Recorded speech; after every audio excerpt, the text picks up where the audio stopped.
আজ বানাবো আমলা মাছের তেঁতুল টক। তার জন্য আমলা মাছগুলোকে নুন হলুদ মাখিয়ে রেখেছি। আর এখানে তেঁতুলটাকে আমি বের করে নিয়েছি। তেঁতুলটা ভিজিয়ে তার কাঠটা বের করে নিয়েছি। এখানে চিনি নিয়ে নিয়েছি। আর এখানে ফোড়নের জন্য তেজপাতা, শুকনো লঙ্কা, দুটো কাঁচা লঙ্কা নিয়েছি আর 5 ফোড়ন নিয়েছি। এবার মাছগুলোকে আমি ভেজে নেবো। কড়াইটা গরম হয়ে গেছে, এবার তেলটা দিয়ে দেবো। তেলটা দিয়ে দিয়েছি, তেলটা গরম হতে দেবো। তেলটা গরম হয়ে গেছে, এবার মাছগুলো দিয়ে দেবো। মাছগুলো কিন্তু আমি হালকা ভাজবো।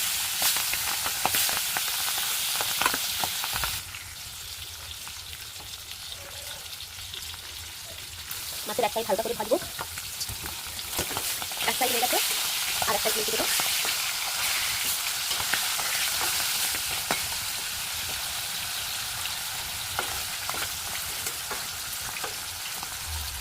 আমার ভাজা হয়ে গেছে, আমি এবার তুলে নেবো। হালকা ভেজেছি, মাছগুলো ভাজা হয়ে গেছে।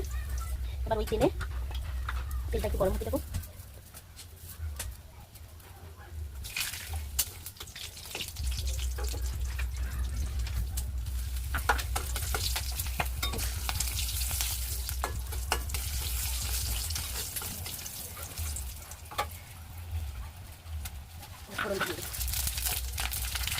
একটু হলুদ দিলাম, দিয়ে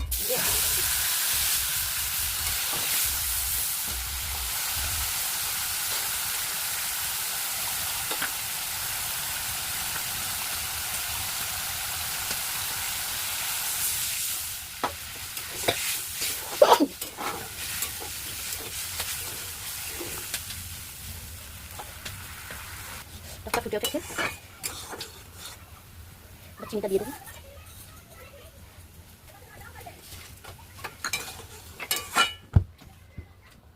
টকটা ফুটে গেছে, মাছগুলো দিয়ে দেবো।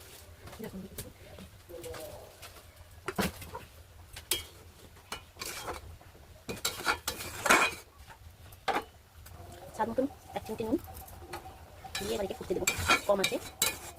বেলাটা হয়ে গেছে, এবার নামিয়ে নেবো। তেঁতুল টক, আমলা মাছের তেঁতুল টক তৈরি হয়ে গেছে।